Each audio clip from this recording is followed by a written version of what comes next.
right, we're recording. It is 9:22 Pacific time. The man, the myth, Chuck Klosterman is here. We're going to talk about a whole bunch of stuff. Haven't talked to you in a while. Felt like the right time. A lot of stuff percolating in the air. How do you gauge the right time? What does the right time feel like to you? If I miss talking to you, if I feel like there's a lot of storylines for us to hit, usually things have to feel weird in some sort of way. I think sports feels a little weird right now, which I guess we could start with that with the NBA, a sport that you and I both really love and we've been following forever. And it has these ebbs and flows. And sometimes you have a series like OKC, Indiana. We had San Antonio, Cleveland in 2007, San Antonio versus New Jersey in 2003. There's these times when the matchup doesn't have big cities, doesn't have stars people are used to yet, and everybody just freaks out and talks about, oh my God, like the ratings for game 2, I think were the lowest since the bubble. They were the lowest for a Sunday night since 2007. Game 1 was bad too. And then everybody overreacts. A, do you care about ratings at all? And B, where do you think about where we're heading with the NBA these next 5 years from a star standpoint? Well, I mean, I guess I care is an interesting word. I follow it, certainly. I'm always interested to see, because they use that as a way to sort of understand everything else. It's sort of like the rating. We look at the ratings, and if they go up, well, then we have to look at what's happening in these games and decide that this is the future. And if they go down, we think this is a failure. It's not super surprising that the numbers are lower. I would think that there's you do get the sense that all of these pro sports outside of football are sort of moving into more sort of kind of niche identities. Like, I don't know if this is a terrible number considering the matchup. It really is only for people who really like basketball. So maybe the percentage that we're seeing is an accurate depiction of how what is the actual interest in professional basketball when played well by interesting teams who don't have a ton of guys who are famous. Like, maybe This is the actual number, you know? Yeah, I remember when I was writing my Page 2 column in the mid-2000s, especially when it got pretty bleak there was like a Pistons Spurs 05 finals, and people were worried about like the Artest melee happened. People were worried about like basketballs too. There weren't enough points. It didn't seem explosive enough. And I remember it had this running joke about how I was one of the last 20 NBA fans. I was thinking with this finals that it reminds me, like, you're basically pushing away the casual fans, the people who only parachute in because, oh, I know who LeBron is, or like it's a big market, whatever. And it reminds me of like when Pearl Jam released "Spin the Black Circle," and it was a way to. It reminds you of the Vitology record. This series, okay, it pushes away the fans that didn't really care to begin with, and it's like, just come here. We want to appeal to the real fans, because I think OKC versus Indiana is an awesome basketball matchup. So do I. I mean, the Vitology thing is interesting because that was a conscious decision by the band. It would be weird if the NBA was consciously like... Right, this was an unconscious decision. But okay, we've been doing this for what, fucking 25 years now. We've been having these talks. What's the one thing that has never changed? The NBA is always in a crisis. It always is. There's never been a time it hasn't been. I think 1984 to 1987 is the only period in my mind, in my memory, when it was like, everything is great right now. There is no problem. There is no percolating future we got to worry about, like things are good. This has always been the case. I think I wrote that almost exact sentence in like a piece I did for ESPN in like 2005. The NBA, more than any other league, is always seeming to deal with this, what if people don't like this? Like, that problem just doesn't seem to go away. Yeah, I'm trying to think. So what were the healthiest periods in the history of the NBA? I would say the middle 80s. Perhaps late 60s, early 70s, maybe. I think 91 and 93, Jordan's first 3 titles, was a home run. When you had the Knicks, you had the Bulls. They were of course, stupidly expanding and doing that stuff. Yes. But they had so much talent. I think that was really good. But if that was the case, why then a few years after that, then we're like, we got to move the 3-point line in. We got to do all these games they're 88 to 76 in the playoffs. That was the big thing in the 90s, right? No one scores. It's just bully ball, teams beating on each other. It was like there was Jordan and then like the Knicks and all these physical teams. The Heat were like that for a while. Jordan goes away for 2 years. The ratings go down. Everyone's like, no one really liked basketball. They really only like Jordan. Jordan comes back. The ratings go up. You see, people don't really like basketball. They only like him. It's like it didn't matter what went on. It was always perceived as a problem. And that seems to be unique to them, because this is like, there's just never a time when people aren't talking about whatever. Like now it's like teams score too much, that there's too much 3-point shooting. And there is, although it is preferable, I think, to games that are 81-70, I would say, So, I think so from a basketball standpoint, the last time the league felt really healthy was that 08 to 2012 stretch when the Lakers were in the finals for 3 straight years. They played the Celtics twice, the Dirk Nowitzki 2011 season, and then the decision, which was, I think, the most important kind of fan interest event that probably happened in the 21st century, right? But at the same time as all this was happening, all these NBA teams were available. The franchise values were going down. We were headed toward this huge lockout and this big crisis that they were having economically. And the league felt like it was in peril, even Also, as the basketball was good.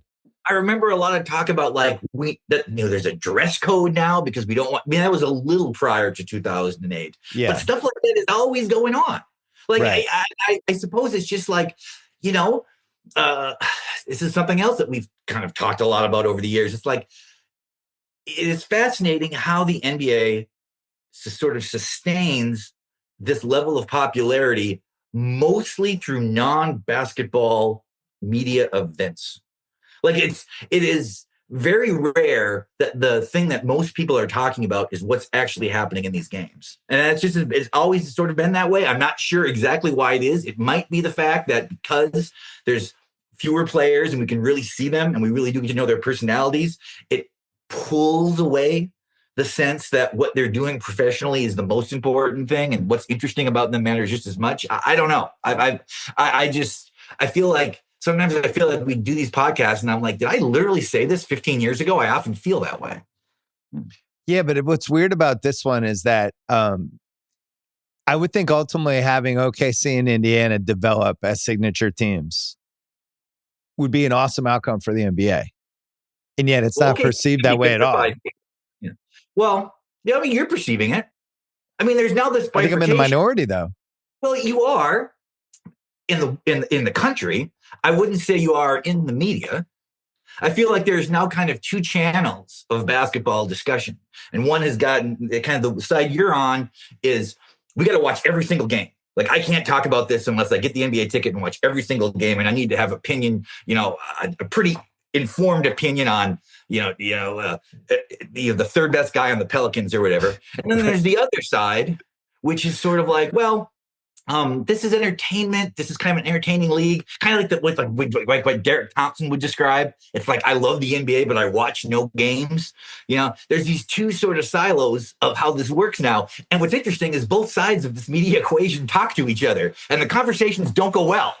Because you have one guy on one side trying to describe like why the help side defense of Oklahoma City is so fascinating, and the other guy is like, well, how do we feel about Chet though as a person? It's like it just doesn't work. It's like, but it kind of keeps going that way. So yeah.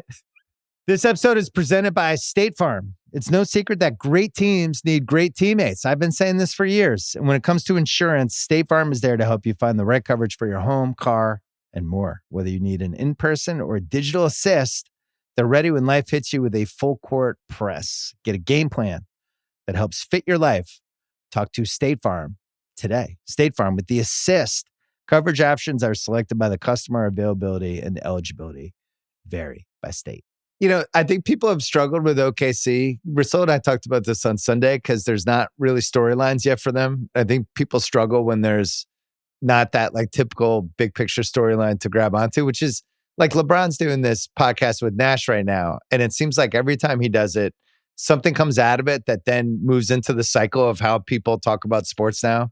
And I don't know if that's a cycle that represents how everyone talks about sports, but it's that weird ESPN show driven. So like recently, LeBron had this thing about how he's basically doing the thing where he's talking about his critics, but I don't know who the critics are, who says someone has said he doesn't have a bag. I mean, this is infuriating to him. I don't know who the person is who said this. It's probably somebody with like 80 foulers. But somehow he saw it. And that's what he took a great offense to that. And then Steve Nash kind of acted like, oh, I'm offended for you. And yeah, it was this amorphous criticism, but it wasn't attributed to anybody. And LeBron has 40,000 points, but people don't think he has a bag, and that really offends him. And I'm thinking like, LeBron has a lot of ways to score. I think we all have appreciated that for a long time. I mean, are there guys who have a bigger, larger bag? I mean, yes, Kyrie Irving has a larger bag than LeBron James of things he can do with a basketball, but It's very clear which guy is better. And it's like somehow it's like it's always this thing back and forth where it's like if somebody is great because they're physically imposing, they're insulted that people don't view them as more of a skilled craftsman. But if someone does all skills and they're all talent, then it's like, this guy isn't even that good, really. This is fake somehow. It's like I don't know who is the person who's like, I'm happy the way I'm perceived. Like what NBA player is happy, maybe Mike Conley? I don't know. This doesn't seem like anybody's happy with how other people view them. Yeah, it's either for all things. Maybe it's true for me and you. I don't know. Maybe no one is pleased with how they are seen. It's like Kyrie's a good example. Kyrie, the respect everyone has for his skills in an offensive game is actually above what his actual quality and outcome is. I mean, if we're going to talk about this stupid term bag, he has the best one. Right. I think, in terms of finishing by the rim, the ability to handle the ball, the ability to see the floor, the ability to pass, he's the best at that I think I've ever seen of any player ever, with my eyes. But he's not one of the 50 best players I've ever seen. It's just that skills are an important, at a basketball camp, he would kill it. Yeah. Like during the stations in the morning, Kyrie Irving would destroy everyone. But it's not the same as being, I do think I defend him more than most people. Like, I think it was, I was supporting the Dallas trade when it happened. I think, but it is LeBron now, it is interesting to see how he has sort of evolved as a person, and we've really seen it in a way that we don't really see with most guys because no one is that famous for that long.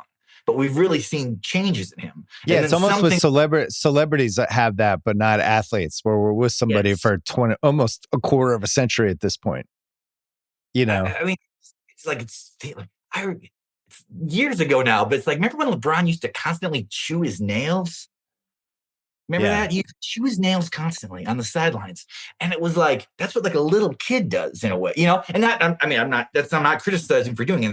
But it's really interesting. Like the things that we've seen him sort of shed and add over time, not as a basketball player, even just as a guy, Yeah. The things that he's added from an offensive standpoint, he can really punish people in the low post now. Yeah. And he has all of these different things he does down there. And then I think his step back three, which he's really been doing since the mid 2000s, but now it's like one of his go-to shots. But I think what probably bothers him is the Durant. I can't believe we're talking about this, but like people have this perception, Durant, myself included, I think Durant's the best scoring forward of all time.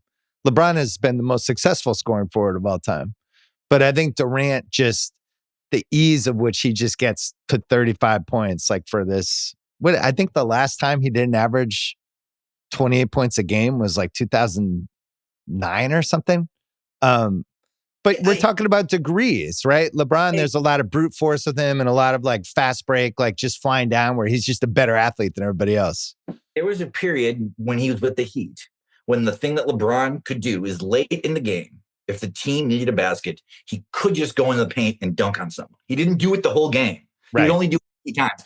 As good as Durant is, a more skilled, probably offensive player, definitely a more skilled offensive player than LeBron. He never had that. The brute force piece. Yeah. The thing where, Durant can get his shot, he can get a great shot, and he can go up over him, but he still has to make it. He still has to hit the shot. There's still a chance he's going to rim out. But when LeBron could just go to the basket and pretty much throw it, there was nothing. You could always concede that if Miami needed, or at one point Cleveland needed 2 points, they could just do that. Who is the greater player? There's no question who's the greater player. But yet LeBron is still sort of offended that he's not seen as the greatest player in every context. Like he kind of wants to be perceived as the greatest player in every possible way it can be gauged. Yeah. Yeah, he's one of the greatest scorers ever, but there's probably 2 other people that got mentioned against him, and then he takes that. I always love, I just want to know who said that he didn't have a bag, because that would just be a dumb, like whoever said that on a TV show or a radio show or a podcast, like that's somebody who doesn't watch basketball. So you're arguing against somebody who's an idiot. No, it's somebody who watches basketball and needs to say something. I mean, that's the weird thing. It's like these guys all got to come up with something to say all the time. And inevitably they're going to say idiotic things because the expectation is you have to say something all the time. Well, how do you put Shai Gilgeous-Alexander in a context as, he's somebody that just gets to 32, 34, 38 points a game. There's a case that he's already at this point of his career as good of a scorer as Kobe Bryant ever was. But we're not, that's like a third rail. Nobody's allowed to go there yet because Kobe averaged 35 a game in a season. And he's perceived as this, other than Jordan, the pinnacle of two guard scorers. But I think what Shai is doing is on that level at this point. Well, it's possible to make that argument right now. Will that argument be able to be made in 10 years? Okay, we got to watch him play for 10. Like he might be peaking right now. This might be his, as you would say, his apex mountain. Maybe he's on his apex mountain right now, but we'll see as time passes. Kind of, it's. Well, that's what happened with Dwayne Wade, right? Here's like a thing that's kind of interesting. I watch a lot of these playoff games with no volume. Like I'm in the room with somebody else in my family. They're on the iPad and they're watching something narrative. So I just watch without sound. And I am continually amazed by how different the experience is to just watch a game as opposed to have someone attempt to describe it. Like all this idea of him being a foul merchant, right? Like when I'm watching this with no volume, to me, it seems like he gets by guys. He's a great free throw shooter. So he kind of, the contact is legitimate. He's not like pretending to get fouled. So he does this, and it's when I'm watching without sound, it's like, well, this is a real effective thing. But then when I watch it with sound on, the first time it happens, even if they don't necessarily criticize him for it, they mention that other people have. And you start talking about this thing and it seems to color everything. I mean, it does strike me that like a lot of the things that we talk about, it's simply just us reacting to what the announcers or the analysts say. Like it's not necessarily the reality of those statements. It's just that this was said, so we have to decide whether we agree with it or not. So when I watch him play, like I like watching him play. I like watching Brunson play. I like all these guys who apparently now are sort of perceived as being like an unwatchable sort of like they have an unwatchable style. I never feel that way.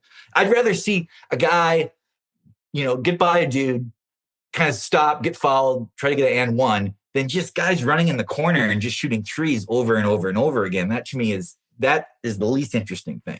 Yeah, and that's why I really like this series, because it's two teams that are that are zagging against where the NBA was going. The only thing Shai does with fouls that I do think he's guilty of is when he especially when he drives to the right, he puts his left hand out as a borderline like stiff arm and kind of keeps it out there. And then sometimes he'll try to lock the guy's arm, or it makes it look like he's getting fouled, but really he's the one that's sticking his arm out. And the refs just fall for it, which I don't blame him for. But that's it. I feel like the officiating in the playoffs has been much better than during the regular season. I've been I like the level that they're letting them play. Now, some guys, he being one, does seem to get like regular season calls. Like they call fouls. He can draw a foul the way he would in January, where a lot of other guys can't. Like the other guys, like they just got to live with it. But that's always been the case, right? Isn't this always been the assumption that, stars get the calls and he was the MVP, so he's going to get those calls? Oh my God. I mean, you go back in history, that's how it goes. The only person who seems like he gets away with more than everybody else, and I don't understand it, is Caruso. Like, for a fact, he is way more handsy and way more physical and just constantly like peppering some. It's almost like he's doing a Muay Thai class or something. He's just hitting guys and they just kind of let him do it. And they did in Denver series, they did in the last series, and he's doing it in this series too. And nobody else in the game gets away with it. I don't understand that. Okay, there were some elements of that with the whole Houston Rockets team. And there were elements of this with like the Houston Cougar college team this year. It's kind of like, do you have a friend who constantly gossips about everyone? Do you know anybody like that who's just constantly gossiping? Okay. That person is given more leeway to do that than other people. You get used to it, right? You're like, oh, Right. so-and-so, they always talk shit about everybody, but that's just who they are. Or if anybody else did it, it would be like, why is this so it's these teams like Caruso now has built in this idea that this is how he plays. And either you're going to call foul on him on 6 consecutive possessions, he's going to be out of the game, or you're going to let it happen. I think that this is it's to his credit in a way. Like he has sort of socialized the refs to see him as he's at a physical disadvantage that he has to make up through grit, and they let him do it. I mean, it's like the reverse of when they would just be like, well, for Shaq to get a foul, you have to hit him with a hammer. Like we just are going to accept that, like, we're just going to assume that he's that big and that strong. It's just going to be contact every time. So a lot of things that are fouls have just gone. I mean, that's what I think. I don't know. Yeah, Shaq was like that, and Rob Gronkowski was the other one who was like that. They used to drive every Patriot fan nuts. He just got officiated differently because he was so big. It seemed unfair that he was going against like 5'10" cornerbacks and stuff. Well, I mean, this is kind of, I guess, more of an abstract question, but if you were, commissioner of the NBA or whatever, and you were talking to the officiating crews, would you say you got to make sure everyone's officiated the same way? Or do you have to sort of understand that some guys are going to be officiated differently? Because I think the natural inclination is to say the former, and yet it doesn't really work. Like you almost have to do the latter. Well, so game 6 of Knicks Pacers was interesting in that respect. I remember talking about it afterwards where Brunson and Halliburton were both just getting mauled, and they were just kind of, the refs, I guess, just agreed before the game, we're just going to let this go. Halliburton was just dribbling up the court like on pseudo fast breaks, and people were just shoving him and pushing him, and they just weren't calling it. But they weren't calling it on Brunson either. I'm good with it, Sad. I don't like the special treatment stuff. Yeah, I think these games are more interesting when there's more contact. So contact. So we're in this stretch where OKC, a team that I feel like people can't get a handle on because the defense is so good. Defense is something that's never really resonated with people in the same way. Like the 2000 Ravens, that it just doesn't work as well as offense because people understand offense better. So you have that. You have Indiana that their star is somebody that is a guy who averages 18 points a game in the playoffs. And people are like, he's got to step up. It's like, this is who he is. He averages 18 points and 10 assists a game and leads the team and makes everybody better. He's not I got to step up guy. They're better when he's the second or third leading scorer. Yeah. When Siakam is the leading scorer, that's the best. And he, I feel, Yeah. He's a facilitator. He's exactly like what Nash was like 20 years ago. Nash wanted to be at 20 points, 14 assists, and make everybody better. And that's what he did. But people seem to miss that with him. But in general, like, I like the styles. I think the games 3 and 4 in Indiana are going to be really good. And yet the series, we're going to come out of it and people are like, that was a failure. The NBA is in trouble. What this OKC, oh my God, they're going to be better 2 years from now than they are now. This could be like a little mini dynasty that we have. And none of us even know how we really feel about this team. It's almost like you need some sort of controversy, scandal, bad blood behind the scenes, something for people to care beyond just the basketball stuff. That's what the Lakers did so brilliantly, right? Shaq would show up fat every season. Kobe would get mad at Shaq. Phil Jackson would do these veiled barbs at everybody. It always seemed like they were teetering on a collapse and they would pull it together for the playoffs. And people are like, this is amazing. This is exactly what I want. Whereas OKC's just like, we all like each other. We're just going to keep winning. Yeah, but it does seem like there's a basketball thing to discuss, which is, I don't know, it's so odd now. You're watching a game and it's the second quarter and one team is up by 19 points. But then you're in this weird situation where you're like, well, it's now so common for this team for anyone to come back from that deficit. Like, right, you don't feel safe at all. Well, yeah. So do I got to keep watching and then possibly in game 2 where it just never really changes, Yeah, but then with 4 minutes left, Indy's down 20. No, Indy's down 20 with 4 minutes left. And I'm like, they could still do this, like, which is insane. I was early because what happened is I kind of lost kind of attention, but I was kind of following the score. And at one point it sort of tightened up a little bit, but it's a weird thing. It's weird if it's fun to have these great comebacks, but it's also strange if all leads are meaningless, Yeah. But because everyone shoots nothing but threes, if you shoot a little better than your opponent and they shoot a little under what they normally do, it becomes like a 25-point margin. And I don't know how that can be fixed.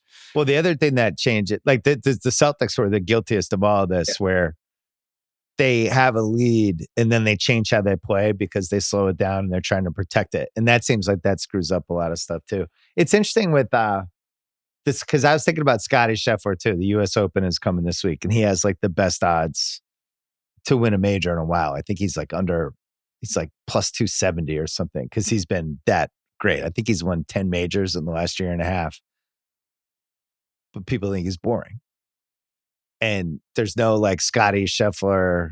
We would never have a Scottie Scheffler argument. I would never call you and be like, hey, I just wanted to talk to Scottie Scheffler with you for 15 minutes. And you'd be like, what? You want to talk about Scottie Scheffler? What is there to say?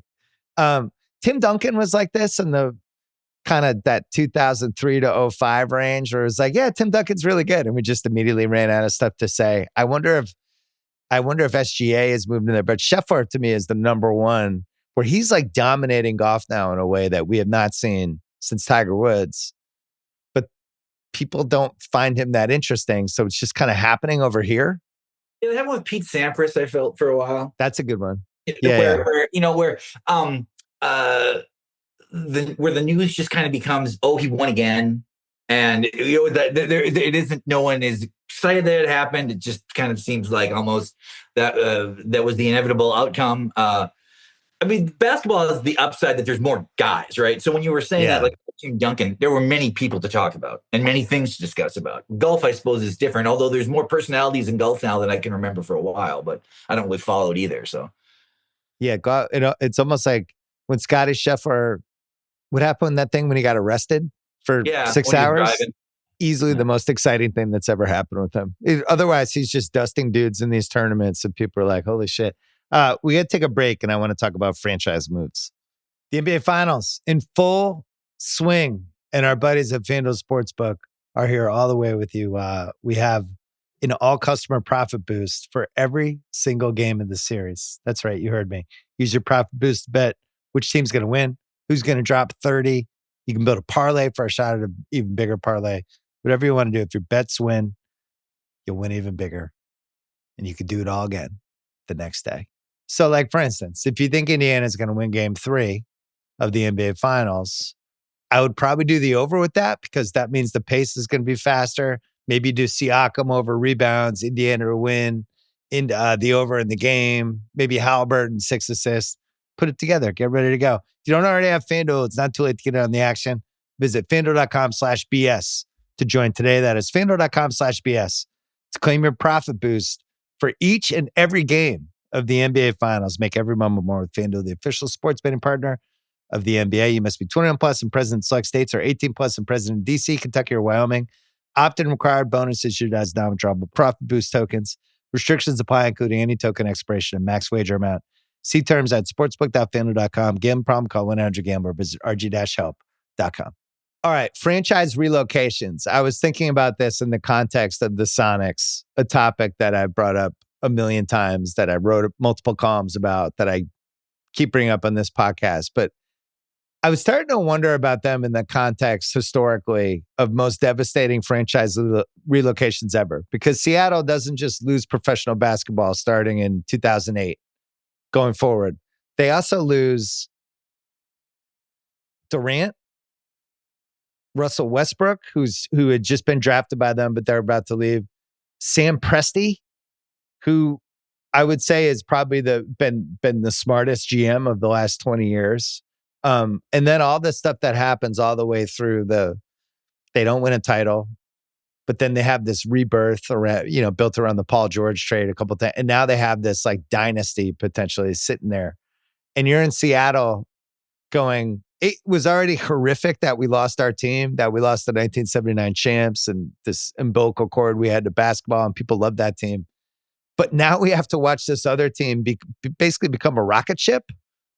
And I was trying to think what's worse for a franchise. The only one I can think of that's like definitively worse is the Brooklyn Dodgers. going to LA. Like that one is like, that has to be number one. Well, because that still gets brought up all the time. It's the weirdest thing. It's sort of like people, we still call, middle school kids playing baseball, playing Babe Ruth baseball. It's like he's like 100 years later, we still use that term. It's, right. And the Brooklyn Dodgers thing, that still comes up whenever any team moves. When the Browns left Cleveland, I had that too. It was like a cataclysmic deal for Cleveland, but then they got the team back so quickly and they retained the colors and all that stuff. And they did have to see the Ravens succeed. So here's what I have. And I don't even know if this is a rankings, but these were the 8 that really jumped out to me. Brooklyn losing the Dodgers is one. And I think the Giants moving to San Francisco is another one. Because you think of baseball back then in the 20s, 30s, 40s, 50s. And the 3 New York teams were the hub of Major League Baseball, right? There were other teams, but it was like having those 3 there. That was it. They were the epicenter. And then by the time we got to the 60s, there was only one team left. They had to bring the Mets back in. But the Giants going to San Francisco. The Colts going to Indianapolis, especially how they left, kind of out of nowhere. Left in the middle of the night. And Baltimore had like, they hadn't been good for a while, but they had such a deep tradition, that was still built into the town, with Unitas and all that stuff. So that was a bad one, That was a bad one, but they get the Ravens back, yes. Right? So it gets a little tempered by that. There was a pretty big gap between that, though. There was a lot of years, yeah. And, speaking of that, the Browns going to Baltimore, same thing, which you could see coming, but they only don't have the Browns for 4 years. Devastating to lose them. But only for 4. Sonics to OKC, they haven't had a basketball team since, and their basketball team that left ended up basically becoming, Facebook stock or Amazon stock or whatever. Mm-hmm. Like it wasn't just that they left; they became multi-billionaires when they left. I think a really underrated one is the Whalers going to Carolina because, and I would also throw the Nordiques going to Denver and the Stars going to Dallas. Well, when I heard the North Stars were going to Dallas, like I'm not somebody who follows hockey, but I thought like this is because I had sort of when I was a kid, adjacent to Minnesota, it seemed like oddly the 2 franchises that mattered the most were the Twins and the North Stars. Yeah. Not like. Football is more popular than anything, so of course the Vikings maybe mattered the most. But the Twins and the North Stars seem more reflective of the town. Like it was like because hockey's huge in Minnesota and the Twins were the Twins. But people handled it okay. It didn't seem to be as devastating as I thought it was going to be. Well, and they ended up getting one back, and then the only other one. So Buffalo loses the Braves to the Clippers. They moved to San Diego. Okay. And they never get another NBA team. Now, Buffalo's not a huge city, but I think if you lose your team and you never replace the team, that's probably the worst. Like the Colts going to Indianapolis was like somebody's wife just packing up and leaving in the middle of the night. Like that was like the biggest gut punch probably, but they did get a team back. I still feel like Brooklyn losing the Dodgers is the worst one.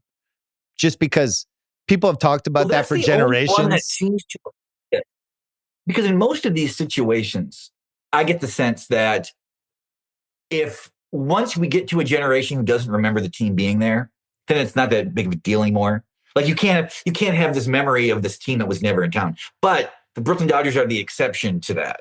That like people who, of course, there's not many people around who were like watching the Brooklyn Dodgers play and it will still come up. Like, I feel like the New York mayor or something, a guy running for mayor recently made a reference to the Brooklyn Dodgers leaving Brooklyn, leaving town or whatever.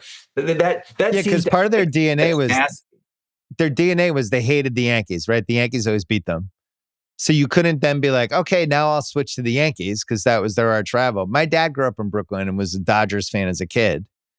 And he didn't have a baseball team really for the next, 12, 13 years until he was living in Boston and started rooting for the Red Sox when he was going to college, and the 67 Red Sox kind of got him back in.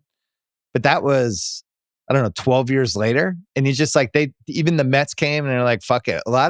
And some people stayed with the Dodgers. Like my friend Hershey, his dad, even though they left, stayed with the Dodgers, which is like a really hard thing to do because you're just basically reading newspaper box scores and then occasionally they're on TV. Anyway, I feel like the Sonics has moved up the ladder. I think they've passed the Browns. I think they've passed the Colts. I think you could even argue they've passed the Giants when the Giants moved to San Francisco because the Mets basically replaced the Giants in the National League. I think a lot of the New York Giants fans jumped there. I think it's the second worst now. To lose professional basketball for 18 years. And then on top of it, have your team become this team that was incredibly fun to watch and had some of the best players in the league. Like, it's a continued gun punch and not talked about ever. Yeah, I like, would things have played out the same if the team stays in Seattle? I guess that's a hard thing to know. Hold on there. That's one of the great what ifs of this century. Remember, I wrote my book, I did my what ifs chapter. Okay. This is a completely different Kevin Durant conversation. If they just stay in Seattle, they're going to have a lot of money, right? Because Seattle is, I think, very similar to Silicon Valley, like how the Warriors became the superpower. Even though the Warriors were a mess up until the early 2010s, then they had all this money that came in and they just built the superpower. They could have built it. I just don't think Durant ever leaves. I think he's Seattle for life. I think he's still there. I think he's like Kobe on the Lakers for Seattle. I really do. I don't think he ever leaves.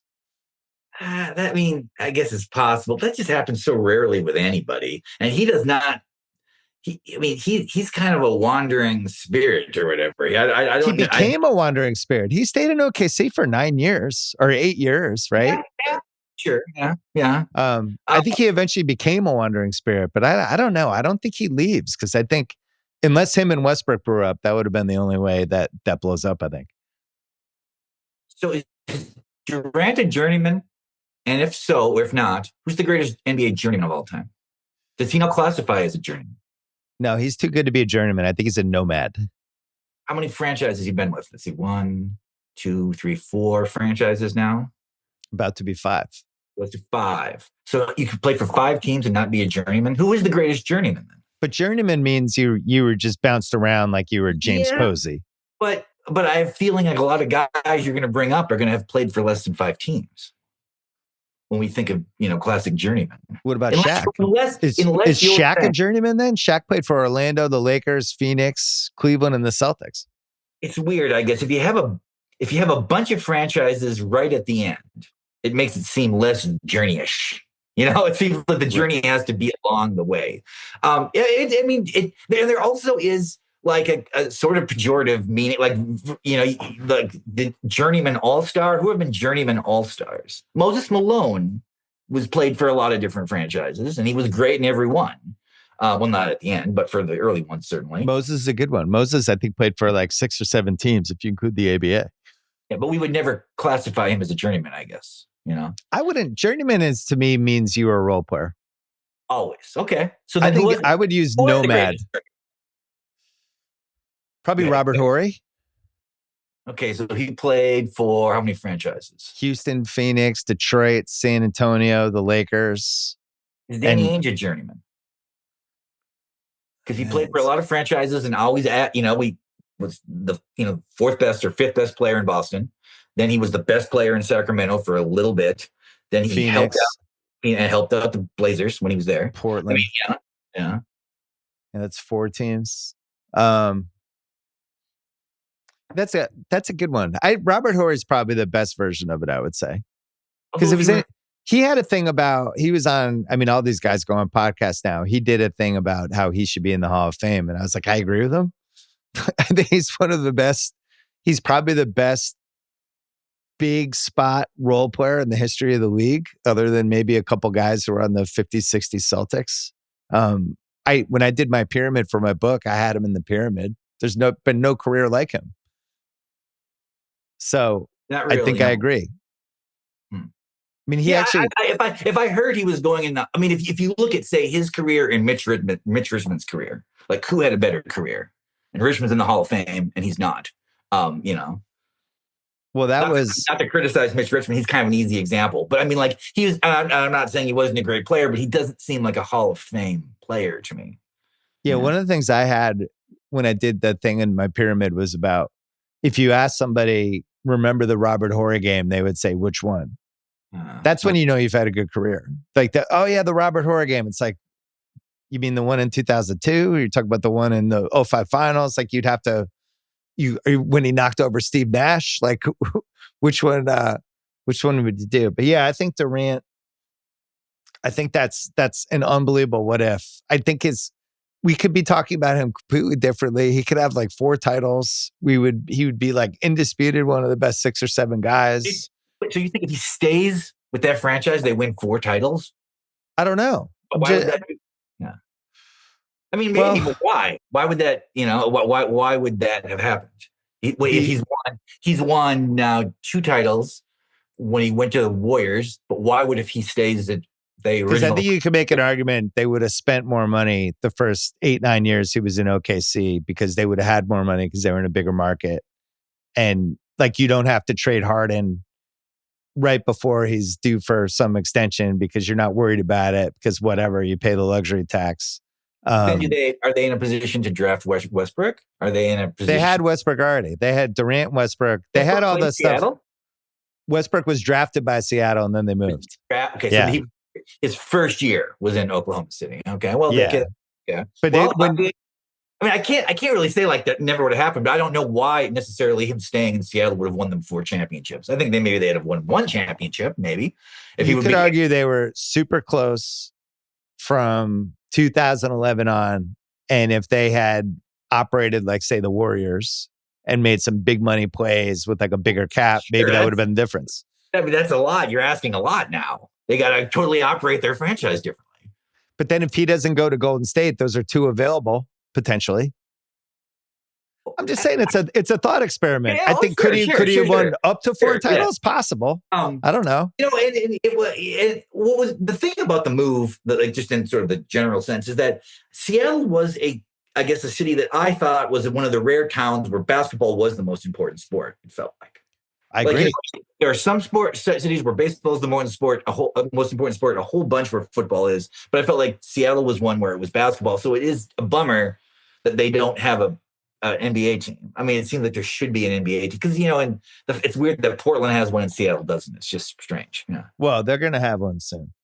That brings us to our next topic, which I gave you a heads up on about this international basketball league that might be happening because there's some information popping out. I haven't talked about it that much in my podcast. I'm still not positive it's going to happen. But I think in the rich guy circles, a lot of them are talking about it because a lot of them have been asked to invest in it. Mm-hmm. And $5 billion they want. They feel they need $5 billion for it. So there's the number. I don't know the exact number, but I know I have an idea of the premise, which is they basically want it to be like F1, and it's this international league. They play less games and they go to different spots all over the world. So they go to like Singapore, they go to, Monaco, wherever the hell it is, almost operating like F1. And they go there and they're there for like, 10 days. And they're played multiple games in the same spot. And then they have all this other stuff that happens. Like there's like concerts and it's like an event. It's like almost like a takeover the same way F1 does it. And you move from spot to spot, and maybe it's like a 30, 35 game season. I don't know. And what they're telling people is that they have a couple major stars that are going to be joining, that are going to be jaw dropping. And it's pretty clear because Maverick Carter is running this, or is like one of the people involved in pushing it, that he's dangling LeBron is going to be one of the people that do it. Could it be Kevin Durant? My guess is it's probably older famous superstars nearing the end of their career who are just going to do where they would get a bunch of money, probably equity in the league. And it's a financial play and you try to build something. I guess I have a few questions. One of which is, will people watch this? And also, does it matter? Because like when you saw like the Kobe China stuff, that was the first time I was like, wow, people love this shit. Like, you remember when Bob McAdoo went to Italy for like 4 extra years in the 80s and became like a god in Italy. Like, maybe this is a smarter way to end your career, to make more money, and you're global and you hit all these different countries and you blow up your brand that way because you've kind of taken everything you possibly can out of kind of the American NBA culture. I just don't know if the league works and what that would look like. And so I'm laying all this out to you. What's your instant reaction? Well, I it doesn't seem like it would work to me as an American product. So what I'm saying is like I can't imagine it being very interesting to American audiences. And I think the idea of if it was like LeBron and Durant and those guys at their age, if they come out and they seem like shells of themselves, that would be very kind of disenchanting to people. If they play well, it would be like, well, this league is a joke. These guys are 40 years old and they're dominating. I think that the American appetite for sports has kind of shifted over the last couple of decades. I think maybe in a small role, you maybe played a role in this, in that the sense that like that the consumer of sports now is mostly interested in the highest possible excellence above anything else. That like the idea of college sports and high school sports, I feel like that is receding. And I think that if you try to start a league and the level of play seems like a 2 tiers below what we're used to seeing, that would fail. I feel like they would need to go after the kind of person who loves this NBA Finals. Like people who are interested in international basketball. It's a smaller audience, obviously. But I do think that there is a kind of person who loves basketball who watches the NBA and they're like, I don't like this though. But when they see international players, they seem to be excited and titillated, and they love to see Joker, and they love to see Luka, and they love to see this style of play. They watch, Team USA or whatever, and they're like, I wish this was how the league was. I think that would be the person you need to go after if you want to succeed in America. If the idea is that it doesn't matter if it succeeds in America, if it's like this thing where it's like these guys want to expand their brand into Taiwan and stuff like that, and we just want to have these big events, I guess, but that's a different kind of success. I mean, to me, a successful league would mean that it can exist on its own in America and to some degree rival the NBA. I don't think that's the goal. I think any success in America would almost be a bonus. Was my guess. Like the worldwide stuff. So it's a little different than, I think Liv backs up your argument where it just hasn't resonated here because it's not all the best players. Nobody really understands it. It just hasn't worked. Which I think is one of the reasons why it's been. But I would argue for the golfers, it's probably really worked because they've made way more money than they ever expected to make playing golf. They would probably run it back and do it again. So from a basketball standpoint, yeah. So from a basketball standpoint, if you're just talking like, if you could make twice as much money, and I know these guys are making 50 million now, but if they could make 100 million or they make 75 million, plus they get equity in this new entity, and they look like they're at the cutting edge. The history of sports says that some of these guys will bite. Like even you think about like the ABA and the, WFL back in the day when we were growing up. It's always amazing to me how many people jumped. The USFL was about as successful as you could imagine. That didn't work. But I mean, the situation you're describing, I mean, is both plausible and I think we would both agree would be bad for the sport, right? Like this would not be good.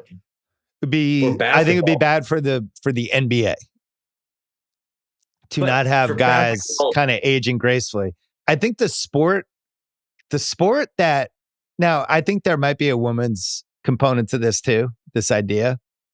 That's where it gets really interesting because the WNBA, like the players really don't make the way that league is so over leveraged with their finances that it's impossible to really pay the players, right? So they make all their money off the court. But if you got Caitlin Clark to be involved in something like this, and you gave her some crazy amount of money, and she's traveling the world and she's playing 30 games a year and has equity in the league, that becomes more interesting to me because I do think people would follow her. I don't think any NBA player in their prime would just pack up and go and leave.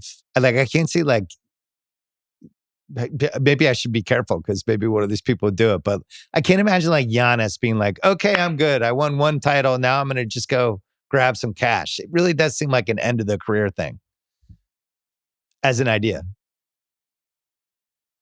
I could see it possibly with an international player if they dislike the experience of living in America for whatever reason. I mean, I don't know why that would be the case. You would think their life, but if that was the case, maybe. Um, but Like Wemby, like could they get Wemby to be in this thing 3 years from now if this goes through? Who knows? He's from France. I don't know how. I don't know if he likes America. But he seems motivated to play against the best. You would think.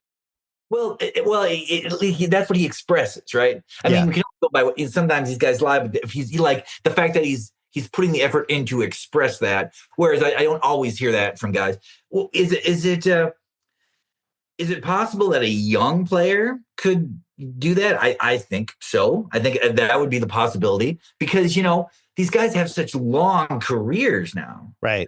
That they would be like, well, I can come back and maybe play in the NBA later. I mean, this makes no sense in a way, but I think a lot about like load management and these problems, and like these guys are just now we're in the playoffs and guys are getting hurt constantly, and I think part of it is because it's so rare that they play hard this often. I was thinking, why is this? Like, well, and part of the reason is that there's so much incentive to have a long career now, to play 18 years, because you make so much money at the end, the numbers only get bigger, that I think a lot of these guys are kind of thinking at the end when they're not even toward the middle. They're like, I got to make sure that I have this long enough career to make the big money at the end. Sometimes I think this would be if after your 12th season, your salary is capped. Whatever you're making in your 12th year is your yearly salary going on. So that I think it's very strange now that used to like a 10-year career should be a long NBA career. And now that's sort of expected. A big part of this is that these guys, they want to take every fourth day or fifth day off trying to the end. And it seems to me that if the deal was after whatever you're making in your 12th year sort of becomes your standard, what you make per year going forward, even if the CBA changes, even if all these things changes, that's the number. That there might be less of a, like it would be hard to tell a guy, it's like, well, you got to play hard now. And if his argument is like, well, I also need to be able to play some in 10 years. I think it doesn't it seem strange how long these guys play now? That this has become like, Chris Paul, was his 20th year, 18th year? What year was he in this year? Well, they take way better care of themselves. I mean, I think do. Here's the problem. The players are co-signing the schedule. Like the schedule can't change unless the players are also willing to push to change it. And they're not willing to push to change it because if it goes to 70 games, which is where it should go, everyone would lose 12 home games. And then everybody would lose 12, I guess 1/6 of their paycheck, whatever, 1/7. Everyone would lose 6 home games. Right. But you lose, but you'd sacrifice basically 1/7 or 1/6, whatever it works out of your paycheck. Yeah. You'd make less money. The league would make less money. And that's the reason it's happened. Adam Silver actually said this in his press conference. He's like, we're happy at 82. We think it's fine. He's wrong. And it's terrible for the league. And he should want to fix it. And he should make it a crusade to fix it. And it should be important to him. And he doesn't care. But I don't think the players care either. And this is stuff they could have bargained for that they didn't. I'm not sure going to 70 games would change load management that much. And the guys attempting, I don't think that would be enough to. I think that they would still sort of perceive themselves as being guys who need to be ready for the playoffs. I still think they would. I think it would unquestionably make the league better. Unquestionably, you'd basically be playing 3 games a week, and I think 3 games a week is doable. And you could even make it so you play like Tuesday, Friday, Sunday, or you play, Monday, Wednesday, Saturday, whatever it is, have some sort of routine. I think it would, but all these leagues, like the NFL is going to go to 18 games. Mm-hmm. There isn't a single person on the planet who thinks that's a good idea, but they're going to do it because the players have to do it because their careers are 3 years long, 4 years long for the most part. 80% of them, their careers are done by the time they're 27. So they're going to sign up for whatever. And they're just never going to cut back on games. That's just not going to happen. They'll probably. Do you think they'll have 20 by the time we're in our 70s? Yes, they may have 22. Think how stupid that is. The amount of money they're dealing with, the numbers are so large now. I mean, it is if you kind of look at just say with the NFL or whatever, it's like not just revenue, but like what it costs to run a team over time. Like it's going so up. There's really no way around it. There's no way to decrease revenue. Like the league can only get bigger. They're not like, when they say things are like too big to fail. Some of these leagues are just like too big to stop. Like they have to keep getting larger all the time. Well, especially when they're getting giant sale prices and the guys are paying a lot of money and they're like, I want to make 2 times multiple. We had to take a break because we have a bunch of other stuff to hit. What is your highly specific Cooper Flagg prediction? So, how good do you think he's going to be? I think he's going to be incredible. He's going to be incredible. I think he's going to be, I think he has a chance to be somewhere in the Duncan KG vicinity would be his ceiling. I think he's going to have a career like Detlef Schrempf. Detlef Schrempf. Okay, I think he's going to be a very good player. I think he's going to be a very good player for a lot of years. Schrempf, I think, made All-NBA once. I think he was a third-team All-NBA once, played a few All-Star games. But I don't know if I don't see him as a dominating player. Like, I think that he will be the second best player, or on a good team, or the third best player on a great team. So that's what I kind of think that's the player he's going to end up being. I mean, I like him as a player, but nothing I saw to me, not that I'm an expert or anything, but made me think like he is going to be, unstoppable. I think he's just going to be very good. And I think KG, even though he doesn't have the same height KG has, I think that's the best comparison because of his competitiveness, which is what he's similar to KG. He's just a maniac. Like, all the guy wants to do is win, and like every single practice, every drill, he's just like KG was. He just has to dominate everything, and those guys usually are absolute beasts in the NBA. That's also Tyler Hansbrough was like that. They called him psycho. Tyler Hansbrough wasn't that. He didn't have the skills, right? So I don't know. I don't know if the competitiveness alone. I mean, that's a component that's got to be there. I mean, it's an interesting question. How many who are great athletes in any sport, elite, that you would say not very competitive though? Oh, I think there's been who is that? I mean, there might. Okay, sure. Give me the ones that jump out of your mind. I'm not going to, because we live in an aggregation universe where that, like, I say one name and then it gets thrown out there. You know the names. I mean, there's guys that either were the crazy competitors that everybody talked about, or the people that we were constantly disappointed by because it seemed like they were begrudgingly giving a shit, or they were always injured, or there was just a specific difference. It doesn't have to be someone active now. I'm trying to think of what to you is an example of somebody who you consider elite. In the top tier, but you would say not competitive though, not very. But I think all of these guys would be competitive to a certain degree because they get to the NBA, right? You have to have some sort of level of competitiveness to get to the absolute top level. So you're saying you think that Flagg's competition is he goes to 11. He's more competitive than the people he plays I think against. That's the thing we're 100% positive of. But I also feel like he's an elite defender. He's already like an elite passer. He's just additive in everything he does. Everything he does makes other guys better at all times, right? So it's a little similar to how, even though they're completely different, but like Halliburton is just additive. Everything he does is just helps other guys. I think he's like that too, but it's more on like the KG side. And that was what made KG so great. KG was like defensive anchor, didn't care if he scored. Almost like scored begrudgingly. There's a Flagg offensive piece where he can potentially be a little Tatum-y. Like, you might be able to run him as your point forward. He's not as skilled of a scorer as Tatum was, but you might be able to run the offense through him at the top, but then have him be your best defensive player. And I think that would be the ceiling, like a little KG, little Tatum. I'm not saying he's going to get there, but I think that's the ceiling. He's got great physical attributes, really competitive. What makes him different than Russell Westbrook? A great physical specimen who's extremely competitive and works extremely hard. Well, I think that was a big success for Russell Westbrook, right? The athleticism and the competitiveness.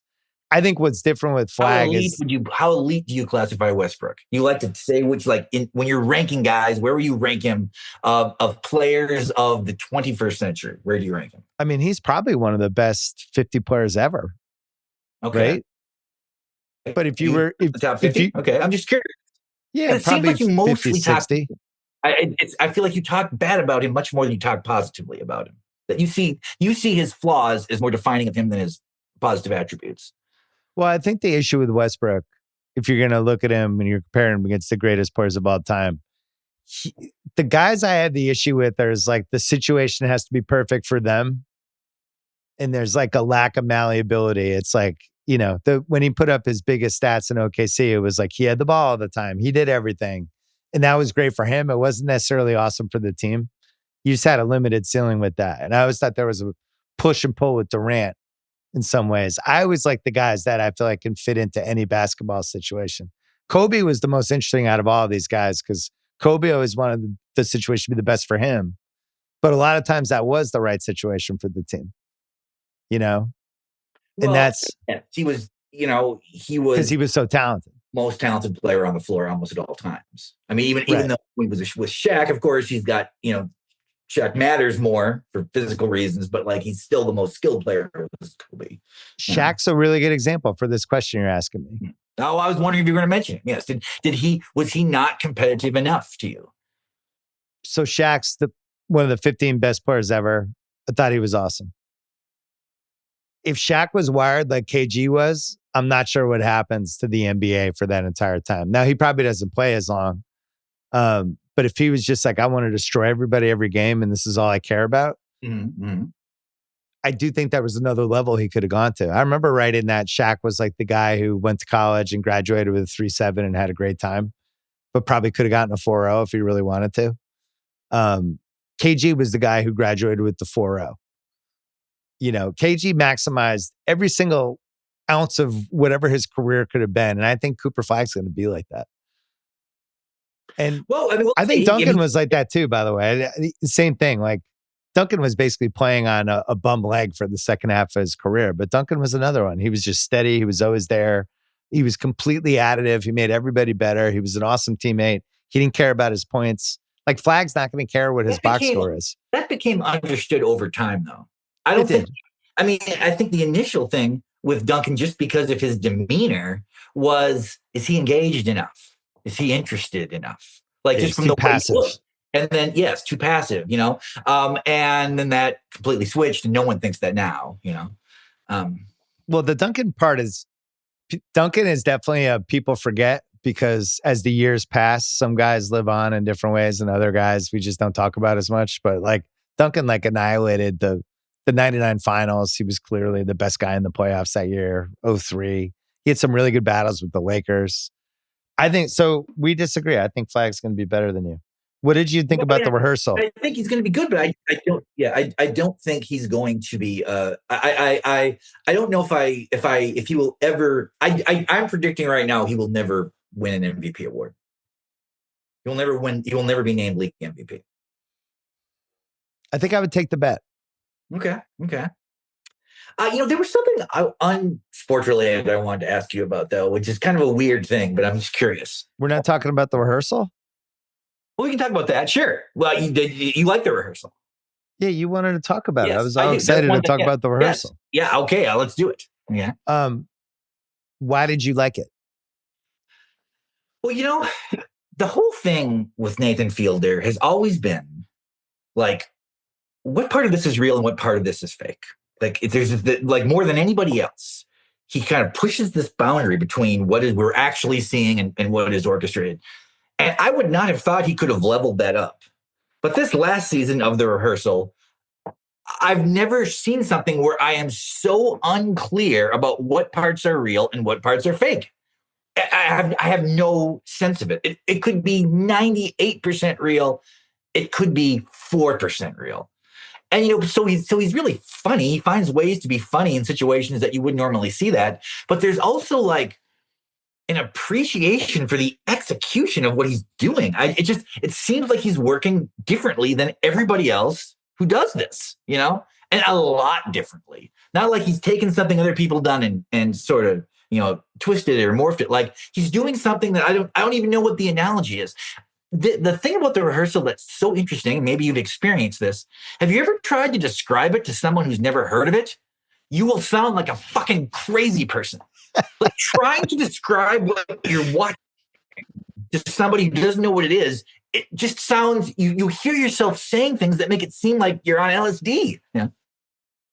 Yeah. So for the people listening to this who didn't see the rehearsal, let's do that. I'll do the exercise right now. The season starts out with Nathan Fielder being obsessed with pilot communication and a theory that plane crashes happen partly because the pilot and the co-pilot don't spend enough time trying to connect as partners the same way you would in like basketball or other things, and goes on this deep dive to try to prove his point, starts rehearsing pilot interactions, goes backwards, recreates the Sully plane crash. And it's all leading toward, you think he's going to actually just have two of these pilots that he basically rehearses together so they have chemistry, fly some sort of crazy mission. And then the twist is he's been taking pilot lessons the whole time, and he's going to fly a 737 with this guy that he's handpicked throughout a couple episodes, and they're going to fly a 737 together. So the season finale is all of a sudden he's a licensed commercial jet pilot.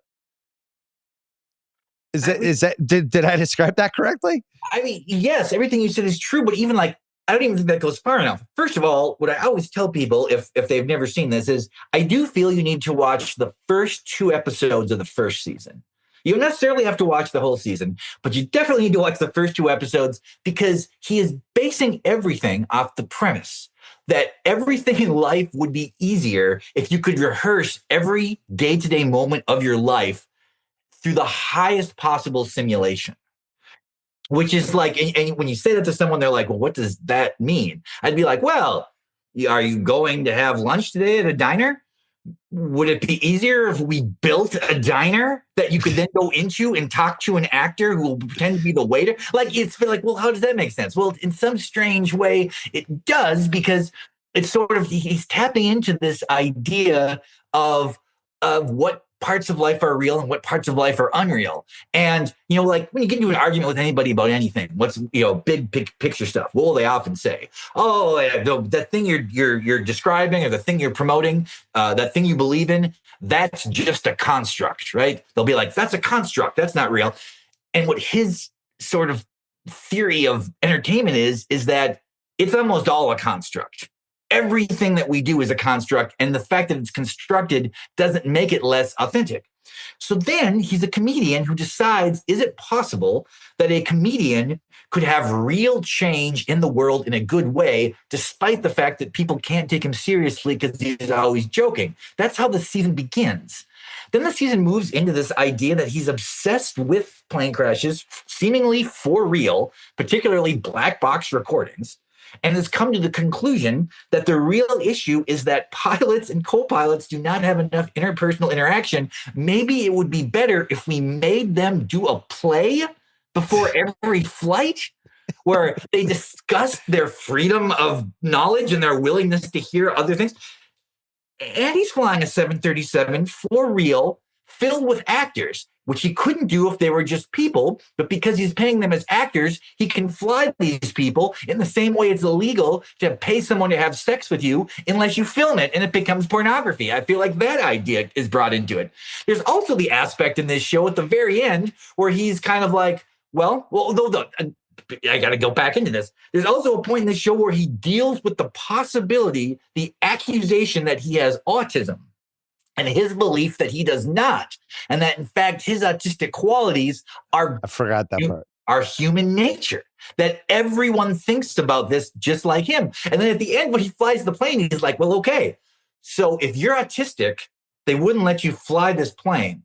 So because I managed to get into a situation where I can fly the plane, that proves I'm not autistic.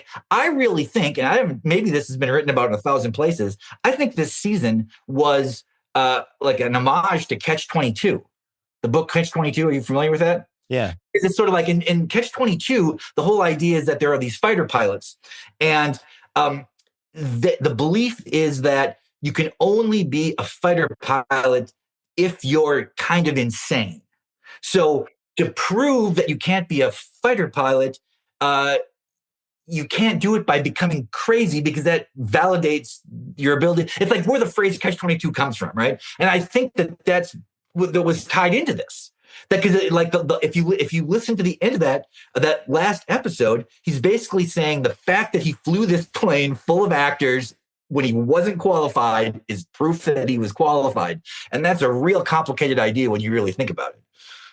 Yeah, and then the last piece of that would be this is why we have plane accidents every once in a while, because we do not put any real thought into who gets to be a pilot and who gets not to be a pilot. It just comes down to how many hours you flew.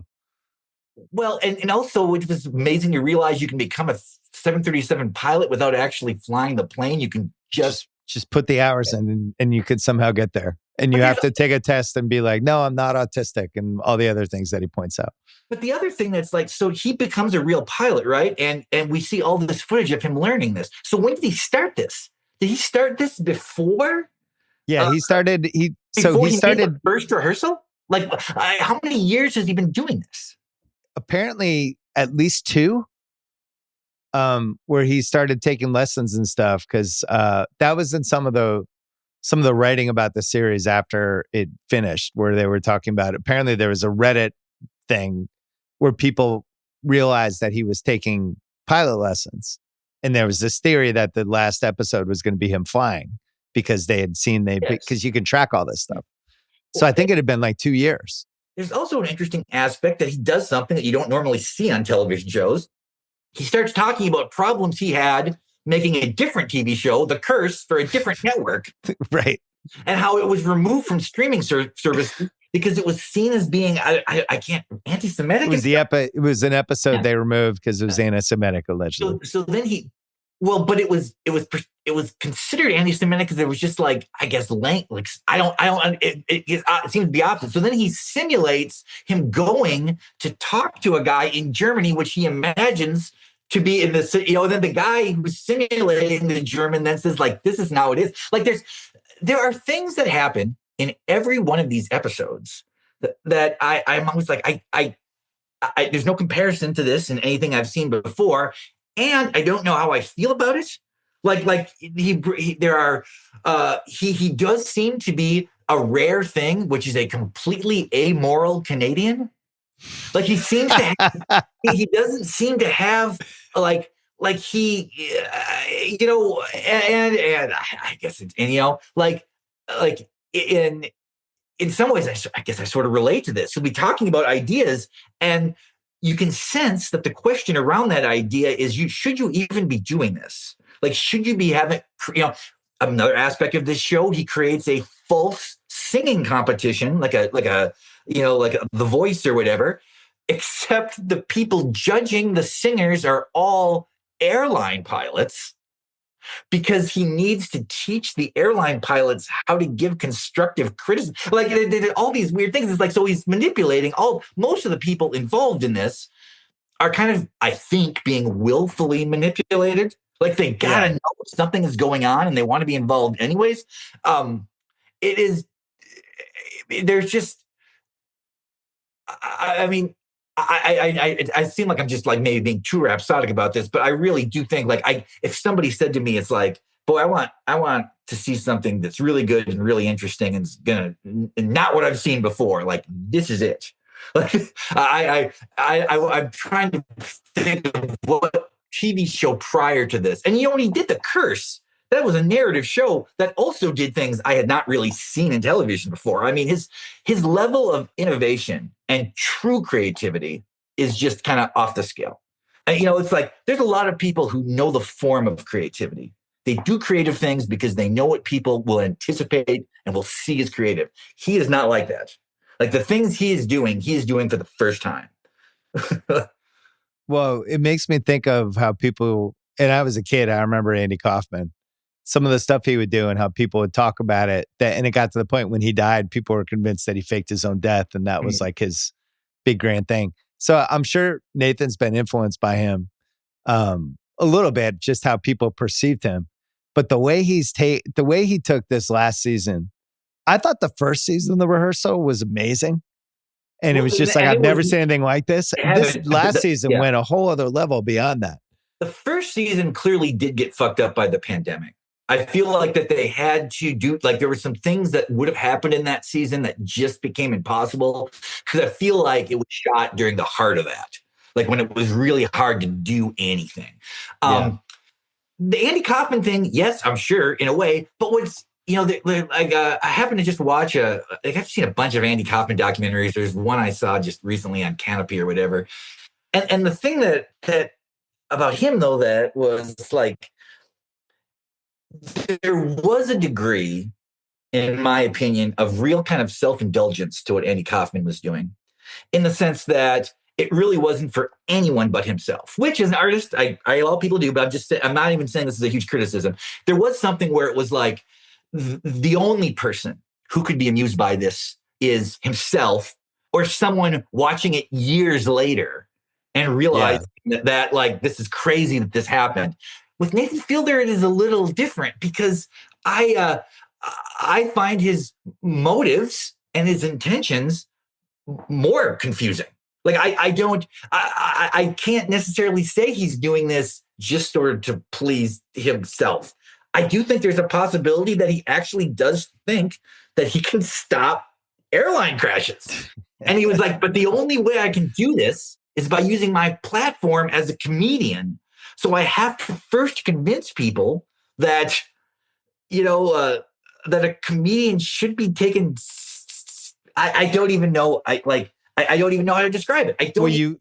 You left out one other piece too, is that he loves when anything gets uncomfortable. It's like his all-time sweet spot. So on top of all this big picture stuff that he's doing and all these big themes he's hitting, just fundamentally the best part of his show, it seems like for him, is when it can get super awkward with somebody. Like when he's asking that pilot who obviously didn't have a lot of luck with the ladies, and the guy's giving him information, and you could just see like something shifts with him where it just becomes the most interesting conversation he's ever had.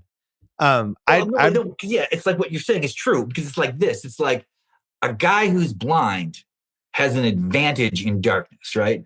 Yeah. A guy who's uncomfortable all the time has the advantage when everything else becomes uncomfortable. True. So the stranger the situation, because his personality never changes. He remains the same for the totality of everything he does. It doesn't matter if he's doing something boring, and there are stretches in the show that are boring. There will be a 5 or 10 minute stretch where it's like, I wonder if this is going to be a bad episode. And then a lot of times it'll come back at the end. So like discomfort is where he is most comfortable. Yeah. Well, it'd be great if he was he would be the greatest NBA sideline reporter of all time. Come back. Let's go to Nathan Fielder. He's with Rick Carlisle, and he just completely makes Rick Carlisle uncomfortable. I think I did the first podcast with him when I was at Grantland, or one of the first ones. And trying to interview him was like trying to, ride a bull or something, And he both knew it was a good thing to do the podcast. I think he liked me, but he's just, his default is he likes when it's uncomfortable, right? So it's a podcast and we're talking and he's a little uncomfortable anyway. And it was just the weirder the podcast get, you could just see like the twinkle in his eye every time something would happen. I was like, oh, those are the most fun people to interview. Well, sort of. I mean, it's also kind of an impossible interview in a sense, because why do people go on? Like, why do people listen to celebrities on podcasts? Why do people read New Yorker profiles of people, or Rolling Stone profiles of people? Yeah. They're like, who is this person for real? Okay, and he doesn't do that. No, he's never going to do that, right? So when he is on your podcast, that is the same as when he's on his show. I don't think that there is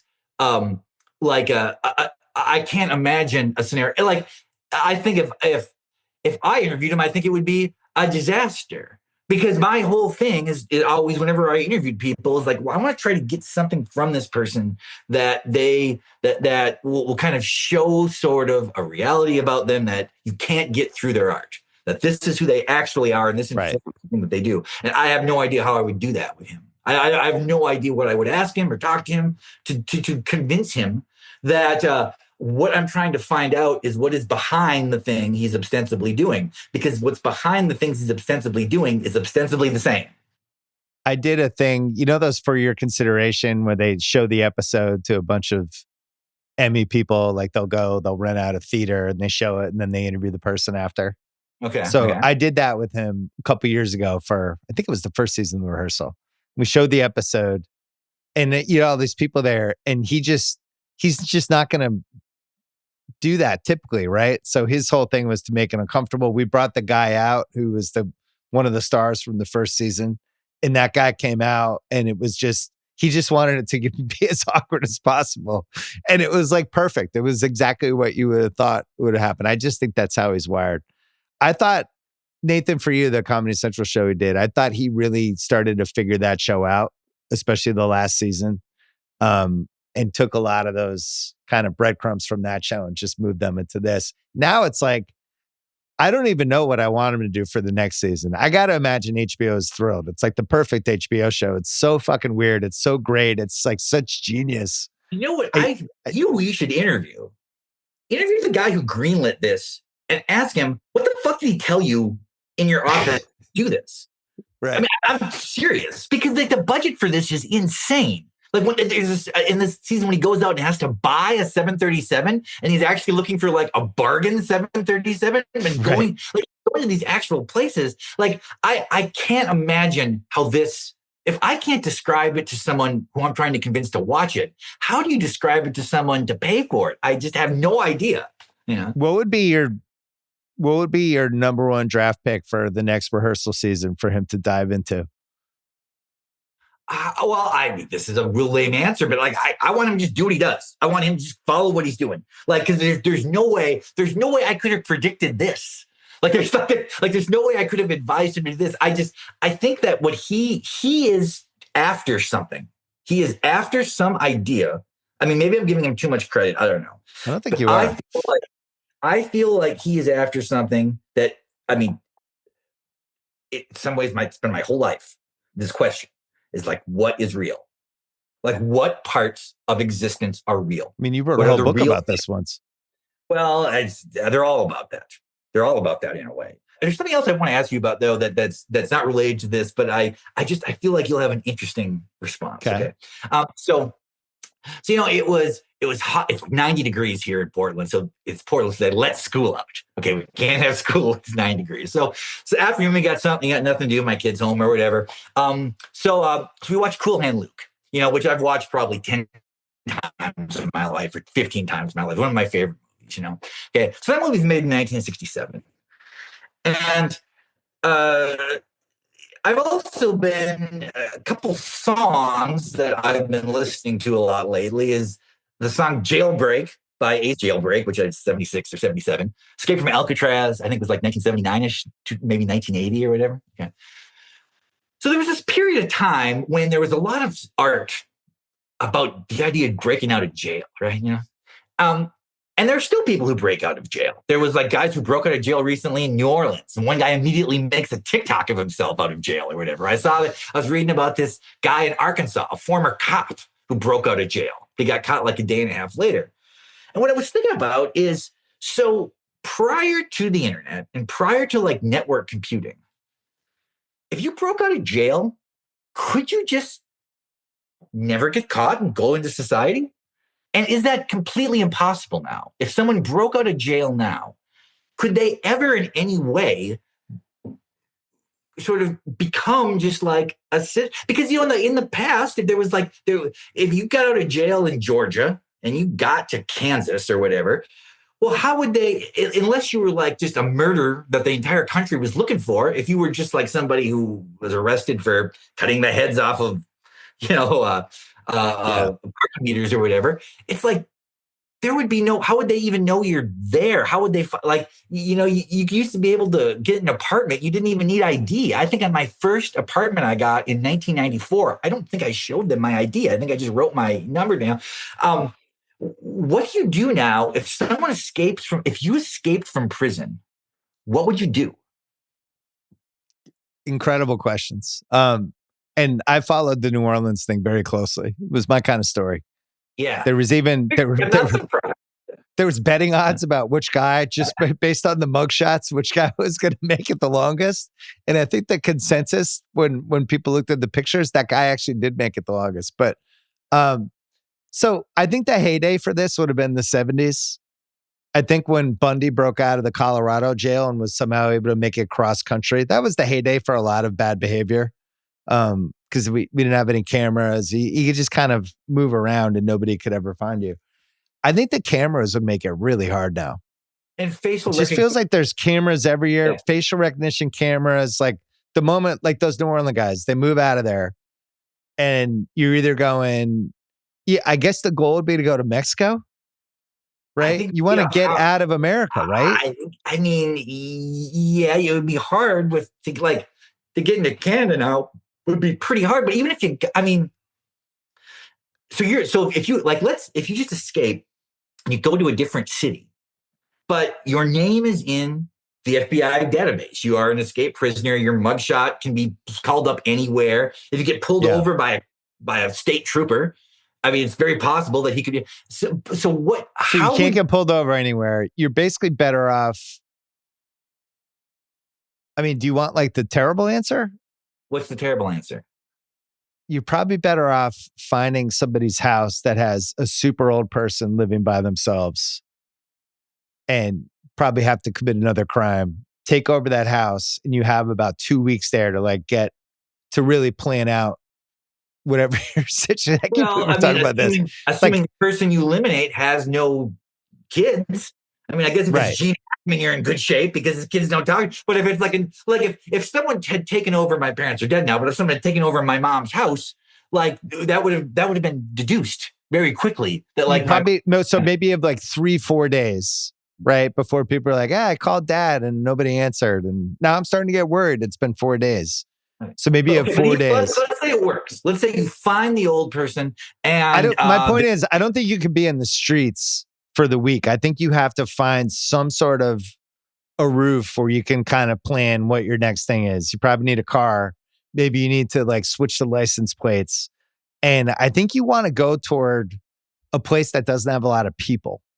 So maybe you want to go middle America. You want to go Montana, Wyoming, North Dakota, South Dakota. That should be your ultimate goal is once I get there, now there's less people. I can kind of move around. Maybe I find some new house that I could, maybe I could scout a house and doesn't seem like a lot of action. Maybe it's somebody's winter house that they don't even use and just kind of bounce around. Yeah. You're going to get caught eventually though is the point. So that's the thing. You would say that it is virtually impossible for someone to escape from jail or prison and completely just disappear now. I think you get caught within a year. I don't think there's any way to not get caught unless you left the country and went. Once you go down, I think once you go to Mexico, that area, I think maybe you have a better chance. Right? I mean, wouldn't the move be? What would your move be? You didn't tell me. Well, I'm here killing old people, and you're not even saying it. I mean, I would think that the thing you would need to do is to find a sympathetic second person, either someone you could convince to start dating you, and live with, or to be like your co-conspirator. Well, somebody who can be like, I can get you food. I can go and do these things for you, But at some point, you're going to have to try to integrate back into society. And I wonder with network computing, if that kind of people go off the grid, but you can escape you could escape from all that, I guess. And but then it's do you want to escape from prison to live in Ted Kaczynski's cabin? If you're getting out of prison, it's what's like in that AC/DC song. His thing is I'm not spending my life here. I'm not living alone. It's like he wants to find someone to be with. So your desire would be to get back to the world. But can the world no longer be, can you no longer re-enter the world as a different person? Well, you're talking with people that probably have committed major crimes and aren't dealing with a full deck to begin with. But I think it's a good point about needing somebody on the outside. So maybe if you escape, you have to know somebody's waiting you on the other end that then now be your accomplice. That's why Escape from Dannemora was such a good show. Because it was like fundamentally they had good ideas, right? They had the prison guard. They were gonna go, they knew their route. They were going in like a pretty unpopulated place and be able to go and try to get to Canada. And then it went haywire. But even then they almost made it. They were out there for days and days. Nobody could find them. So I think that when you go to those more remote places, you probably have a better chance as long as it's not cold, like too cold. And there's so much songs and films and TV shows from like the 60s and 70s about breaking out of jail. I just gave a bunch of examples of it. Like, were there lots of escaped prisoners in America in the 40s and 50s? Like some guy breaks that, gets off a chain gang. I'm a fugitive from a chain gang or whatever, but there's no when I say there's no paper trail, it's because paper would have been the only possible trail. A piece of paper saying that you got sent to jail. That's what else is there? Like they can't send your photograph or your mugshot or a wanted poster to every post office in the United States. It's like, it seems like in the past, there would have been a real sort of incentive to try to break out of jail. It might work. It could work well, but I don't think it's possible now. Well, how do you watch Shawshank now, knowing all the current technology? Because Shawshank, think about he escapes. That prison, I think, was in Maine in the movie. And he's got to go from Maine to Texas and then cross the border to get to Mexico. And in 2025, he's just getting caught within, I don't know, that. First of all, he's not pulling off really any of the stuff he pulled. He's not going to 12 banks and taking out all the money. They just would have caught him almost immediately, right? This would have been a huge manhunt. In 1968, whatever, maybe easier to do. I haven't seen that movie since it came out. What is he accused of? I can't remember. Well, he's falsely accused of murder. He's accused of murdering his wife, but he didn't do it. Oh, really? Well, that's a real crime then, I guess. They might be interested in that. I just sort of remember him kind of working out kind of a pretty good life in prison. He was helping guys, seemed popular, didn't worked. Had to get out. They killed his favorite guy. Yeah, he ended up in Mexico. Yeah, I don't think that you're not getting on the bus now. I just think they would catch you. So you think in our lifetime, will somebody escape from prison and never be seen again? I mean, I don't. From this moment forward. I think since everything happens now, something that could happen, I guess, somehow, but it seems just impossible to me. I don't know how it would be done in the United States. Maybe because they would be able to track their Google usage. They'd have all kinds of tricks. But even if they can't catch you, it's you have to re-enter the world. And it's that's the hard thing. It's it would be very difficult to live a quiet life that doesn't require you to show your ID for something, show your driver's license, or your passport or something I think there used to be, it would have been possible. Maybe you go somewhere and it's there's day laborers. They pay you in cash. You can get a job. Right. I don't think there's anything like that now. Well, now they have real ID for flying. It's even harder to just fly compared to 30 years ago. You just hop on a plane. Well, sure. Somebody could have given you a ticket. It'd be yeah, here's my plane. Yeah, I had to go to the DMV and wait 4 hours to get that or whatever. I don't know. It seems just like my normal ID, except there's a star on it now or something. But we have to wrap up. Do you have any generalized AI fears before we go? Well, many AI fears. I can't think of many other examples of something where almost everybody who understands it seems to believe it could have incredibly catastrophic outcomes, and yet we just keep going on it. I mean, even the atomic age and the nuclear age and stuff, it was we're doing this against our will. If Russia wasn't doing this, but everybody seems to understand. A guy for the Times, Ross Douthat, saying his name. He has this podcast. And he did a kind of interesting podcast with this guy who used to work in AI and is now sort of the ultimate doom and gloom dude. It was kind of interesting, and not implausible except for one aspect to me. He's working on a timeline that says this is going to happen in 2027 or 2028. like a complete reinvention of society within 2 or 3 years. There's part of me, it's like, that can't be. There's no way that can, but like, I don't know. I'm not, I'm worried about it. I mean, are you, do you have concerns about this? Yeah, I'm worried about it. I think it's almost going to be, you're going to have to develop two parts of your brain. One that is able to interpret that somebody has done something with AI and made a fake thing seem real. And then the other part that realizes what's real. I was thinking about this. My dad the other day, he sent me this clip. It was a Tibbs press conference. And you know how sometimes they'll do these press conferences and they'll change the wording? And somebody had mailed it to him and he saw it and he was like, I can't believe Tibbs said all this stuff in the press conference. It's crazy. Like he thought it was real. And it was just Tibbs saying crazy shit in a press conference. And it like hooked my dad and he thought it was real. And I was like, that was AI. And he's like, I got to figure out like this is so hard. I'm going to be 78 in November. I'm going to have to spend the rest of my life figuring out what's real and what's not real. And I'm like, yeah, I think that's actually what's going to happen. Well, okay. I think it's true, but I got to say, what you're describing, very low on the list of my things I'm worried about. Right. You're very talking. Low. This Incredible. is the war. Like what you're war games would be the highest like the premise of like Mountainhead. Okay, did you see that show? I did. Okay.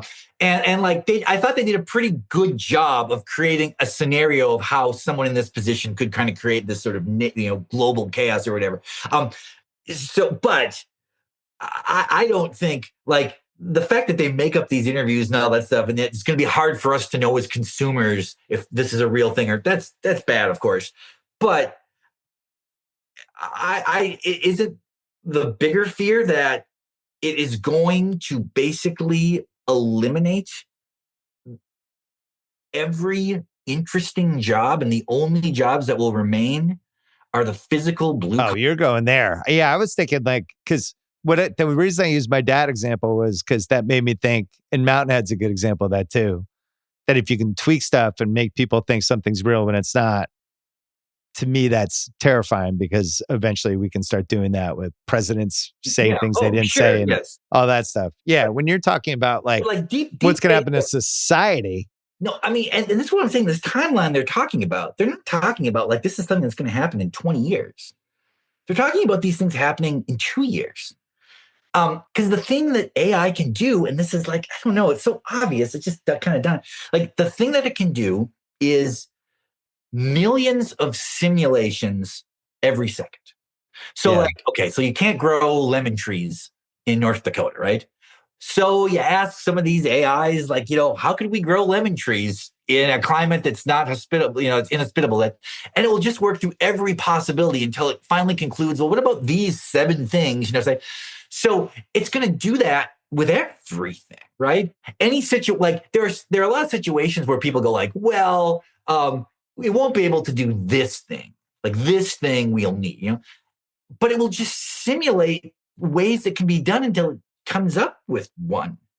And I don't. But what did you say? There's going to be benefit. I'm just devil's advocating. Absolutely. There's going to be benefits with medicine and health and dieting and all of these things that are probably going to help us. So the best case scenario is that creates this sort of abundance utopia where AI does everything so well and so effectively and so quickly that we don't have to work, and that you don't and that we it will revolutionize farming in a way that food will be so cheap it doesn't matter if you don't have a job, and it will be able to change all, it will be able to figure out ways to construct homes so cheaply that that's the best case scenario. But no one seems to really think that the best case scenario is the most likely outcome. What it seems more likely is that it's going to just completely separate society into a fraction of the populace who controls everything because they control the AI technology. And everybody else will really have no role at all. There'll be nothing even there won't even really be a creative role, because it's going to, it's pretty crazy. You can put I put some text that I had written into Chat GPT just to see what, like, I said, like, edit this and tell me what you think, you know? Yeah. And like, one of the things it said is this is very much in the vein of Chuck Klosterman. Like, it was pretty wild. Like, Jesus. I mean, it's pretty crazy. Like, I was like, wow, it's like I didn't know how to feel about that, to be totally honest. Um, I I think that, like, unless we are wrong about this, but it doesn't seem like it seems like we that this is going to be far more transformative than anyone wants. And yet we still keep pursuing it. There seems to be no attempt at all to slow the idea or to even question what's going to happen when these things start to manifest itself in the way that we speculate is very possible. So the last time this happened since we've been alive was the internet in the mid 90s. When No everyone was telling us that I know it's no comparison, but when everyone was telling us in the moment, sure, this is going to change everything. And we're like, is it? And they were like, no, watch, it's going to change everything. Really? And then it slowly changed everything. And the AI thing is basically super speeding that, but it's going to change every aspect of life. But remember, even in 97, the concept of paying for something online, we were so terrified. Yes. Well, somebody's going to steal all my stuff. We didn't want to give it our credit cards. Like, because somehow it seemed different than, like, giving someone your credit card number over the phone and they were writing it down. It wasn't like the idea that it was sort of in this kind of interconnected system. Even the movies from that back then, like The Net and Disclosure, was like, oh, it's all the stuff that's out there. It's gonna take our identities and our lives. And so I do wonder if there's some of that panic with this, but I also agree with you because I think about it a lot with my kids. Like, my kids are 20 and 17, and it's like, what is life going to be like for them in their early 30s? Well, no, like, is it just going to be everything AI? Are they going to have jobs in the same way? I have no idea. So, a few years ago, this book Sapiens came out, and I thought it was really great. I realize many people have huge issues with it for all these different reasons, but I thought it was really engaging and really interesting. The author is this Israeli guy, I believe, and I saw an interview with him, and he brought up something that I thought is a pretty kind of fascinating point. He said that this is maybe the first time, the period where now, like, everyone always thinks that we're like living in this totally unique period, and a lot of times it's proved to be false. But in this way, it might be. He's like, throughout any other period of time, if you had a kid who was 5, you had some sense of things that they needed to know by the time they turned 25.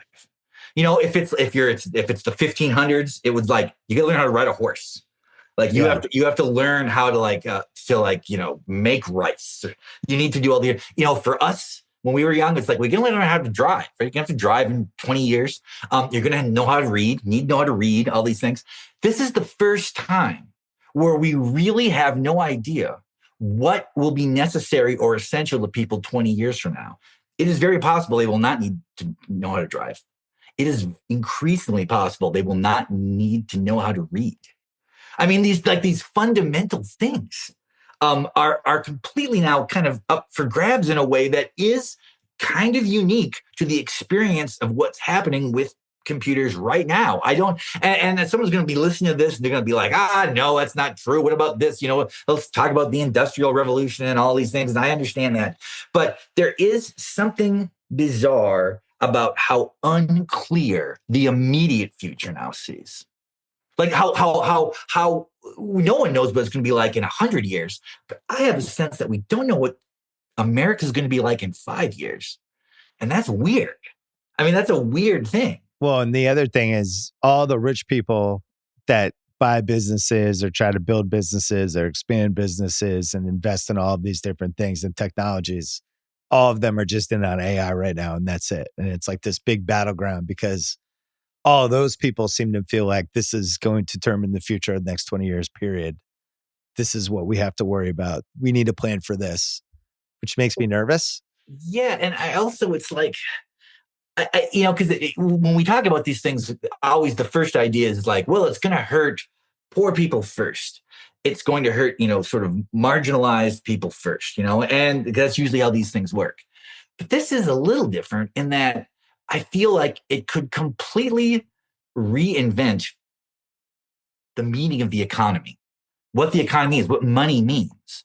That there are people right now who are pretty wealthy and pretty secure who could find themselves much closer to the bottom 2% than the top 2% in a short amount of time.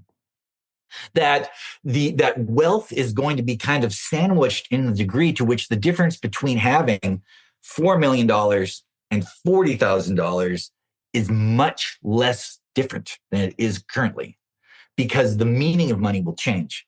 And I mean, these are sort of like, and when you kind of look at like metrics that we were used to sort of thinking about, like the idea of inflation, that like every 20 years things double in price. Or if you look back 20 years, what you could buy for $20, you now need $40 for. I don't know if those things are going to continue.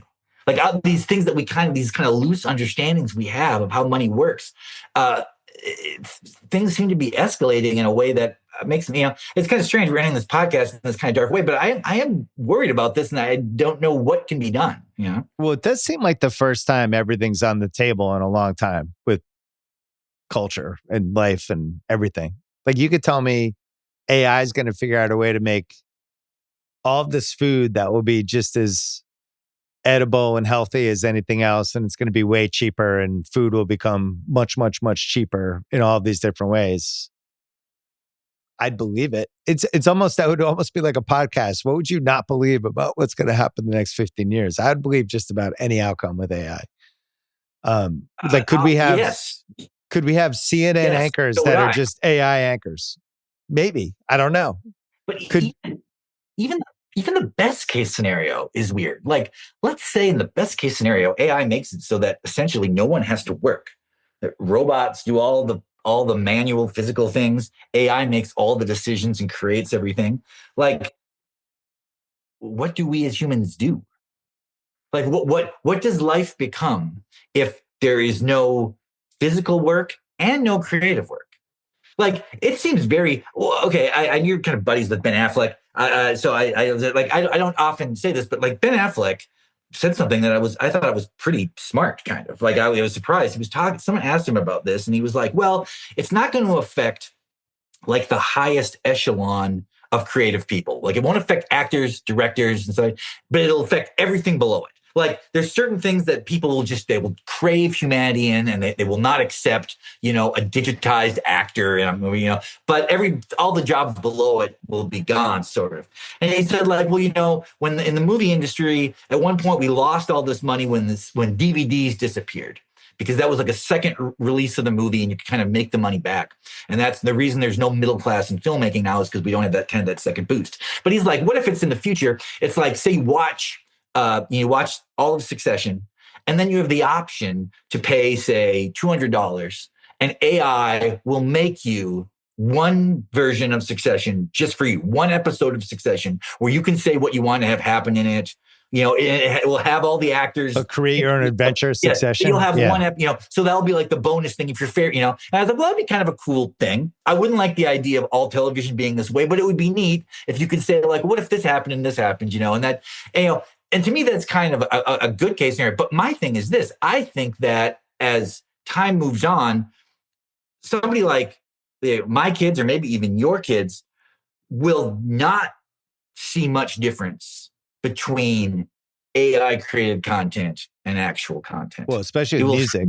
I think music will be the first way that goes.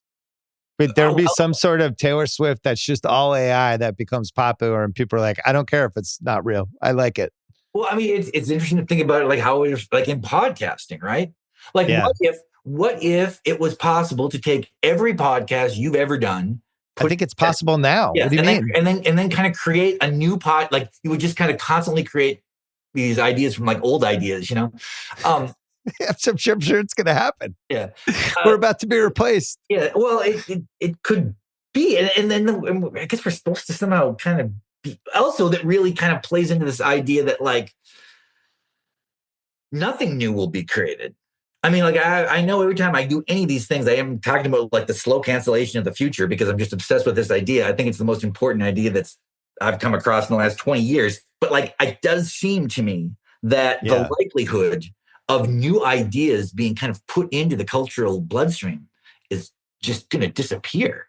And that and the content we have now pretty much is going to be the content in perpetuity, just sort of repackaged. Well, the question is, in 20 years with where we're going with AI, would Nathan Fielder's last rehearsal season even exist? Because AI could never think of that. Yes, that's true. So I guess some might say, well, that's proof that it'll never happen. That there's no way. Like what was it? What was the Gattaca tagline? There's no for the human spirit. I think was there like that. There's certain things that we'll just never be able to do. Although then, whenever you talk to anybody who knows about AI, they're like, I don't know. What's like once we, because if you think about AI as a child, right? Think of it as a child. Okay, when does a child become self-aware of itself? Like 3 or 4 or 5, right? Yeah. But are they aware of themselves, or are they being socialized to understand that they're a self and there's something? Is it possible that while AI computers will never become wholly self-aware, they will adopt all the qualities we associate with self-awareness, and it will essentially be indistinguishable? Like they will still be unable to actually cognitively come up with an idea that wasn't someone else's. But there's a lot of people like that too. There's a lot of people who can't come up with any idea they haven't heard from somebody else. Let's say 2 years from now, AI figures out how to make another Nirvana album. It takes all the Nirvana songs possible, and the technology is so good that could be like, this is actually the album. If Kurt doesn't die in 94, this is the album we think they would have made in 95. And they release an album and it's got songs and lyrics and actually feels like it could have been the Nirvana album. Would you listen to it? Well, I would definitely listen to it. The question: what if you liked it? Okay, this is like a real kind of fucking bullshit answer, but like I would listen to it. The question is, what would I hear? And it would actually force me to confront something that maybe I can't confront, which is that when I'm hearing popular music, am I really listening to the music, or am I also injecting everything I know about the individual who made it and the history of music and what I like about music and what I am like and who I am as a person and what I think rock means and what all these things into the thing and then hearing it back? And if it comes from AI, will I be like, the only thing is the sonics? So the music, and there are certainly artists who I already enjoy in that way, that I have no relationship with. I don't even know the person necessarily. If I listen to classical music, for example, if I hear some classical music that I like, there's a high likelihood I don't even know who made it, right? I know nothing about, not only do I not know what year it came out, I might not be able even to say like what century it is from, right? So that I'm only appreciating that just for the sound, right? Does that work with a band like Nirvana? Probably not, because pop music, rock music, hip hop, all of these things are not exclusively sonic experiences. Yeah. Like they are an outgrowth of a culture that we associate with youth and that we associate with all these other things. And that so it might be, impossible to, like, maybe the highest compliment you'd be able to give in the example you describe is like, I can't believe how much this seems like Nirvana. I can't believe how close this is. So it'd almost be like a plant-based burger. Yes. You're like, wow, this really tastes like a cheeseburger. Yes. But I also know it's not a cheeseburger. Although in that case, you could say like, well, this is great now. I'm going to eat this they've made this plant-based cheeseburger that I can't tell the difference. It must be healthier than eating meat. It's going to eliminate our need for cattle. It's going to, the amount of methane they're supposedly putting out, but also the idea that it's somehow cruel to slaughter them and all these things. That doesn't happen with, like, we wouldn't get the new Nirvana and be like, oh, this is great. It's like, now I don't got to worry about the singer killing himself. Or like, that's not going to happen, Like the fact that Kurt Cobain killed himself has an impact on how Nirvana sounds.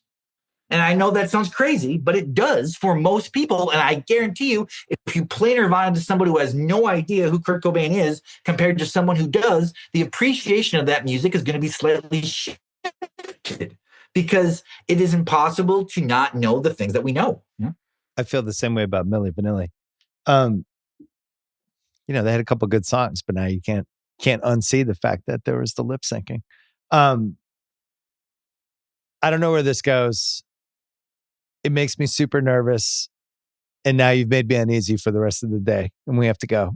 I did my job. Yeah. You have 2 books coming out in 2026. We should mention. Strange. So yeah, I have 2 books coming out next year, which because I haven't had them for a variety of reasons. I have a book coming out in January, Okay. Which I'm going to send you. Well, you'll be on before Yes. January. So okay. It's a book about the meaning of football in America. It's just called Football. It's like Walter Camp's 1896 book, Football. Okay. And I think that you will agree with 50% of it.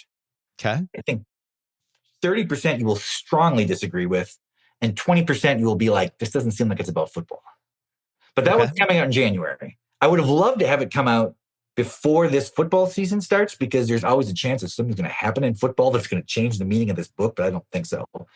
And then I have another book coming out next fall, which the reason I have 2 books coming out is because I had to have this come out on a different publisher, because my publisher rejected this book. They were like, it's too weird. But I want it to come out, so it's going to come out. Yeah. I can't wait. A pleasure as always. Great to see you, Chuck Klosterman. You bet. Thanks.